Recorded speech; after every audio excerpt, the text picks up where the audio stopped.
முள் தீண்டிய ரோஜா சிறுகதைக்கு உங்களை அன்புடன் வரவேற்பது உங்கள் புவனா. வாங்க கதைக்குள்ளே போகலாம். கௌதம் எதையோ தீவிரமாக யோசித்து கொண்டே நடக்க, என்ன மச்சான் ஏதோ தீவிரமாக யோசிச்சுக்கிட்டு இருக்க?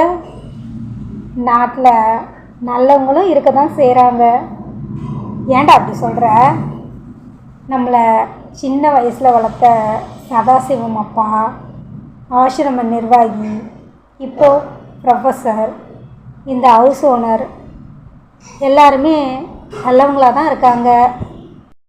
ஏதோ ஒரு வகையில் யாராலையாவது நமக்கு ஒரு ஹெல்ப் கிடைக்குது. தம்பி தம்பி கூப்பிட்டுக்கிட்டே ஹவுஸ் ஓனர் வர, சொல்லுங்கள் சார், இதில் சப்பாத்தியும் குருமாவும் இருக்குது, சாப்பிட்டு நிம்மதியாக தூங்குங்க. நாளைக்கு போய் அந்த வேலையை பாருங்கள். குடிப்பதற்கு தண்ணீர் முதற்கொண்டு எல்லாமே கொடுத்தார். சப்பாத்தியும் குருமாவும் ருசி அபாரமாய் இருக்க சீக்கிரமாய் சாப்பிட்டவர்கள், டே கௌதம் வாடா போய் தூங்கலாம், காலையிலேருந்து அலைஞ்சது ஒரே டயர்டாக இருக்குது. சரி வா போய் நிம்மதியாக தூங்குவோம். சாப்பிட்டு இருவரும் நிம்மதியாக தூங்க மறுநாள் காலை ஹவுஸ் ஓனரிடம் விலாசம் கேட்டுக்கொண்டு அந்த கம்ப்யூட்டர் சென்டரை அடைந்தார்கள். தங்களை அறிமுகப்படுத்தி கொண்டு பார்ட் டைம் வேலை பற்றி கேட்க, அவரும் படிக்கிற பசங்களாக இருக்கீங்க, ஸோ உங்களை நம்பி நான் இந்த வேலையை கொடுக்குறேன். நீங்கள் டைப்ரைட்டிங் கூட இங்கேயே கம்ப்யூட்டரும் கற்றுக்கோங்க. காலேஜ் எத்தனை மணிக்கு முடியும்? 3 மணிக்கு சார். அப்போது நீங்கள் எத்தனை மணிக்கு இங்கே வேலைக்கு வருவீங்க? 4 மணிக்குள்ளே வந்துடுவோம் சார்.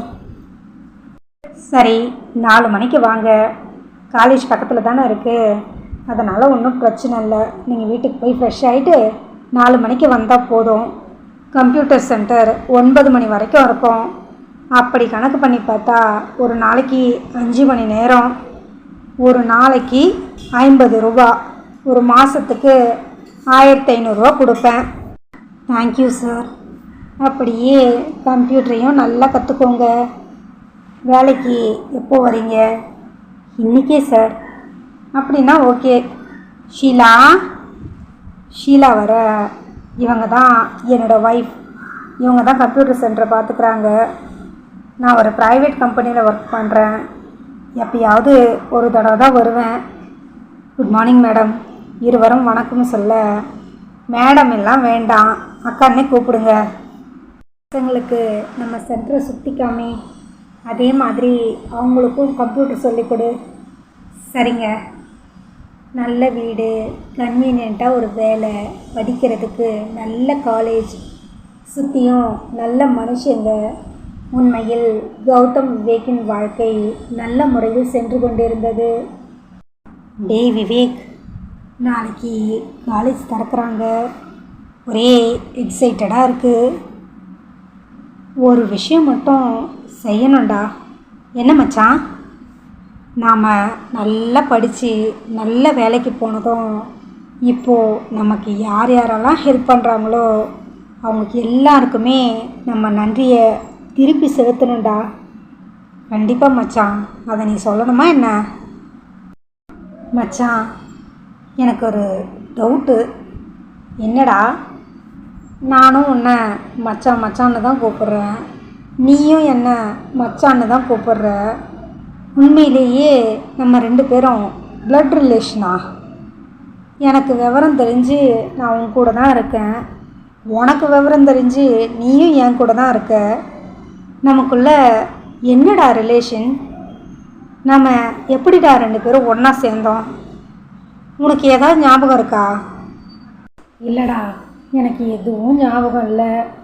ஆனால் கடைசி வரைக்கும் நம்ம 2 பேரும் ஒன்றா தான் இருப்போம், அது மட்டும் எனக்கு நல்லா தெரியும்.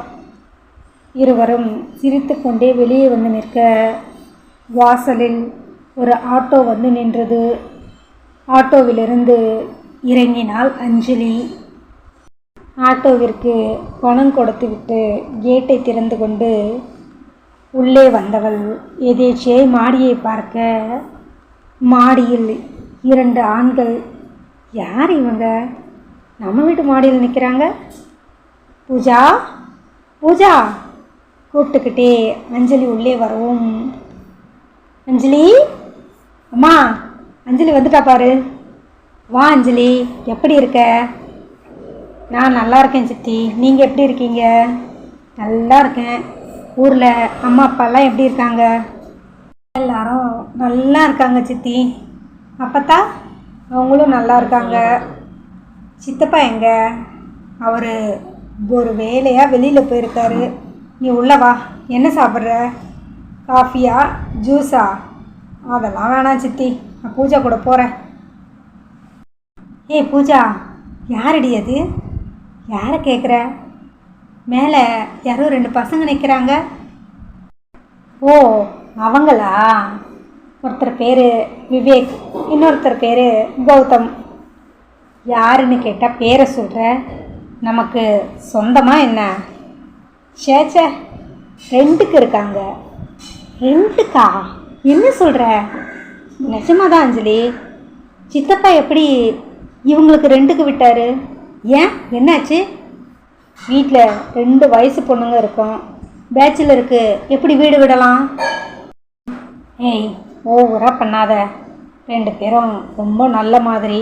அவங்க உண்டு, அவங்க வேலை உண்டுன்னு இருப்பாங்க. யார் விஷயத்துலையும் தலையிட மாட்டாங்க. பார்ட் டைம் ஒர்க் பார்க்குறாங்க. என்னடி சொல்கிற? பார்ட் டைம் வேலையா? ஆமாம். அப்பா அம்மா எல்லாம்? அதை பற்றியெல்லாம் எனக்கு எதுவும் தெரியாது. அப்பா தான் வீடு விட்டுருக்காரு. 2 பேரும் அண்ணன் தம்பியா? அதெல்லாம் எனக்கு தெரியாது. ஆனால் எனக்கு தெரிஞ்ச வரைக்கும் மச்சான்னு தான் கூப்பிட்டுக்கிறாங்க. என்னடி நீ எதை கேட்டாலும் தெரியாது தெரியாதுன்னு சொல்லிக்கிட்டு? நான் எல்லா டீட்டெயிலையும் விசாரிக்கிறேன் பாரு. இதை பாரு அஞ்சலி, உன்னோட விளையாட்டு எதையும் அவங்கக்கிட்ட வச்சுக்காத. 2 பேரும் பயங்கர படிப்பாளியாம். அடேங்கப்பா. அதுலேயும் அந்த கௌதம் இருக்காரே, அவர் வாயை திறந்து பேசி நான் பார்த்ததே கிடையாது. அந்த விவேக்காவது எப்பயாவது 1-2 வார்த்தை பேசுவார். கௌதம் பேசி நான் பார்த்ததே இல்லை. ஓஹோ, இந்த அஞ்சலிக்கிட்ட அதெல்லாம் நடக்காது, நான் பார்த்துக்கிறேன். தேவையில்லாமல் வாயை கொடுத்து வாங்கி கட்டிக்காத. ஏற்கனவே காலேஜில் சதீஷ் உன் பின்னாடியே சுற்றிக்கிட்டு இருக்கான். இந்த விஷயம் அப்பாவுக்கும் பெரியப்பாவுக்கும் தெரிஞ்சுது, அவ்வளவுதான், உன்னை கொன்னுடுவாங்க. ஏய், அவனை பற்றி இப்போ ஏன் பேசுகிற? ஆளும் மூஞ்சியும். அஞ்சலி, ஏன் இப்படி பேசுகிற? நான் எத்தனையோ தடவை சொல்லிட்டேன் பூஜா. திரும்பவும் என் பின்னாடியே சுற்றி சுற்றி வரான். 3 வருஷமாக அவன் டார்ச்சர் தாங்க முடியல.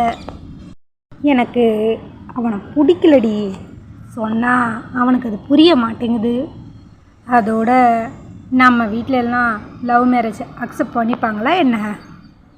அம்மா தாயே, ஆளை விடு.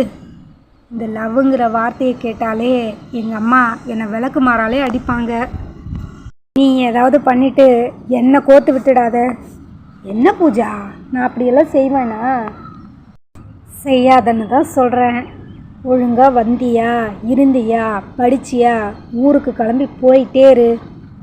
என்னடி அவளை எங்கே போக சொல்கிற?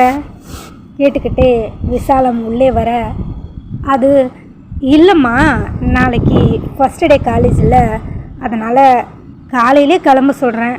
வேறு ஒன்றும் இல்லைம்மா. சரி அஞ்சலி, நீ வா, சித்தப்பா வந்துட்டாங்க. வாமா அஞ்சலி. ஊரில் எல்லோரும் எப்படி இருக்காங்க?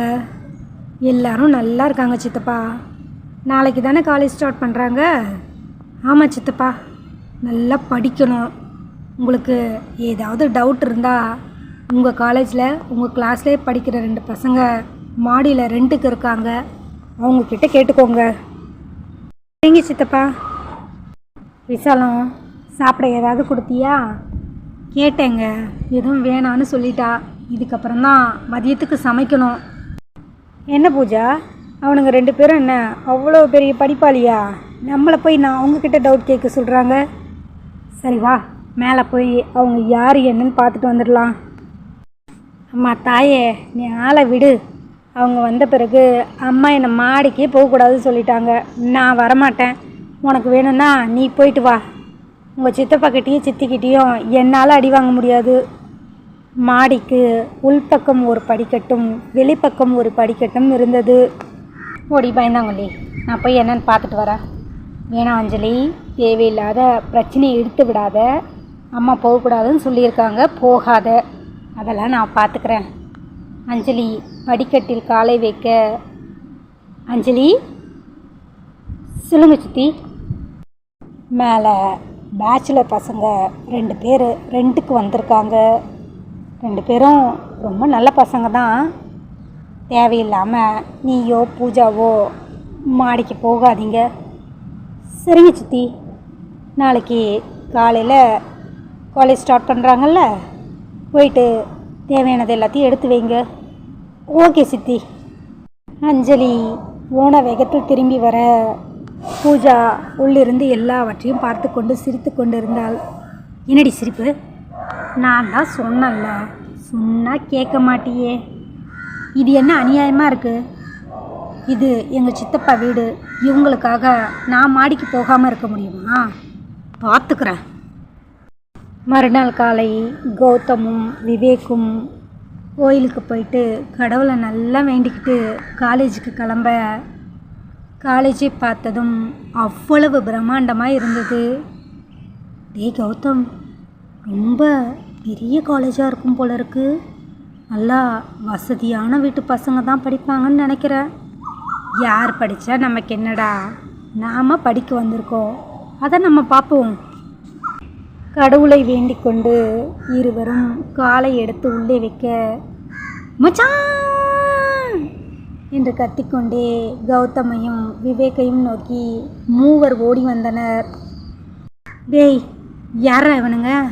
நம்மளை போய் மச்சானை கத்திக்கிட்டு வரானுங்க. ஒரு வேளை நம்மளை கிண்டல் பண்ணுறாங்களோ? விவேக் பதற, டேய் நம்மளையா இருக்காது, ஒரு நிமிஷம் இரு.